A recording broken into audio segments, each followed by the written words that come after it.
Good day, I'm Stephen McHugh, and this is your JIS News for Monday, July 27. Residents of Port Antonio in Portland now have a new police station and divisional headquarters. The facility, which was officially opened on Friday, was renovated at a cost of $92 million, $12 million under budget. Works included the demolition and reconstruction of the divisional headquarters, the station, living quarters, a 40-man cell, and a fully functional kitchen.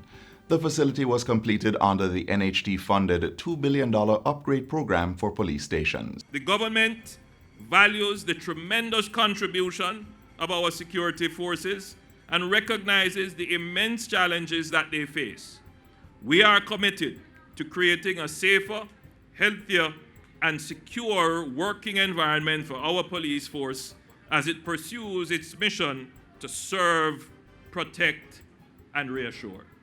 Prime Minister Andrew Holness says significant work continues on 3 police stations which are to be completed this year. They are the $95 million multi-story Buff Bay Police Station, the $89 million Harmon Barracks project, and the $136 million Olympic Gardens Police Station.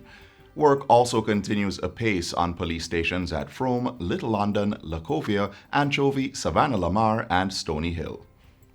Staff of the Department of Correctional Services, DCS, along with wards and inmates transitioning out of correctional facilities, will be receiving entrepreneurial training. The Ministry of National Security and DCS recently signed a Memorandum of Understanding with the Hart NSTA Trust and the Housing Opportunity Production and Employment HOPE program for the training. It was signed last Thursday at the Ministry's Oxford Road office in Kingston. Minister without portfolio in the Ministry of National Security, Senator Matthew Samuda, says the program is not just about simply training people to get jobs, but rather to create jobs. He says it will ensure that when they are released, they can have more meaningful interactions in society. Additionally, DCF staff members will benefit from competency-based education and training, which is required to provide certifiable training courses to inmates and wards in correctional facilities. Tourism Minister Edmund Bartlett is urging citizens to take full advantage of the deals that are being provided under the Rediscover Jamaica campaign. The domestic marketing campaign, which encourages Jamaicans to taste, see, feel, and enjoy the country's tourism product, was officially launched last week. This is not a knee-jerk reaction because of COVID. Because we started the staycation years ago. We might not have moved it with the energy that we should. But this is a moment when the psychosocial impact of COVID is taking its toll, so we need a release. And the wonderful products are all there. The glories of our culture awaits us. Let's go out, rediscover Jamaica, enjoy the summer, and be safe. Director of Tourism Donovan White says more than 100 tourism partners are offering discounts and products to Jamaicans. Stay home and enjoy the product that we and our partners have built together, that has served and provided such wonderful experiences for people from around the world. We want every Jamaican to feel that energy and to feel that product. Mr. White says offers range from as high as 50% off in some instances. Tourism Minister Edmund Bartlett is reminding persons that as they enjoy these offerings, they must adhere to the safety protocols that have been established by the government to protect themselves and families against COVID-19. The Revenue Appeals Division, RAD, expects to complete an upgrade of its case management system by September.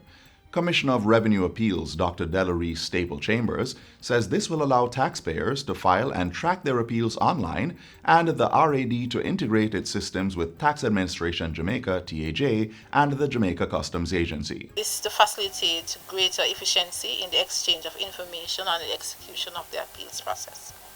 The system is expected to come on stream. The upgrade, that is expected to come on stream in September 2020.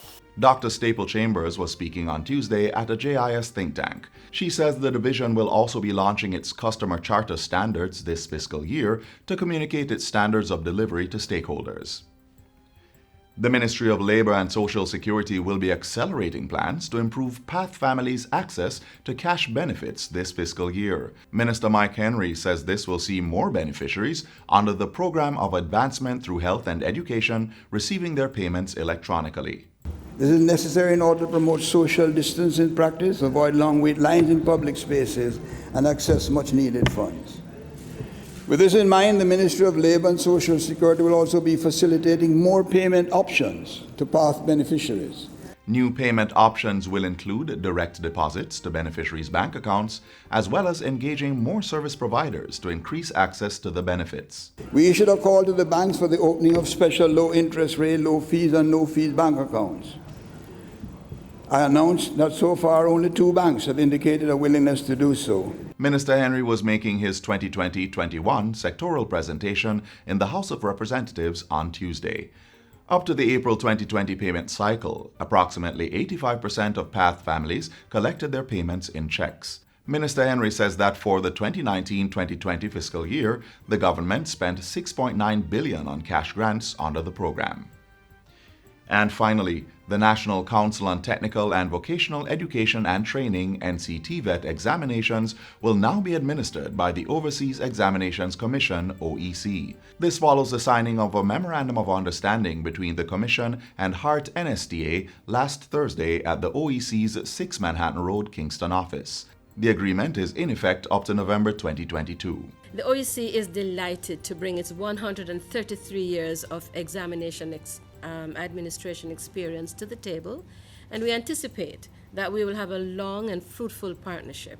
Managing Director of the HART NSTA Trust, Dr. Jeanette Dyer, says the MOU will increase the viability and sustainability of the NCTVET assessment and certification of the labor force. We're very optimistic that this will change the way a lot of our Jamaicans access assessment and certification, and will also help to eliminate some of the assessment challenges we have been experiencing. Under the MOU, NCTVET and OEC will share information and technical expertise. They will collaborate in organizing symposia, seminars, and conferences, and will share facilities and amenities to facilitate the training of clients and prepare them for emerging jobs. And that's it for JIS News Today. I'm Stephen McHugh. Thanks for watching.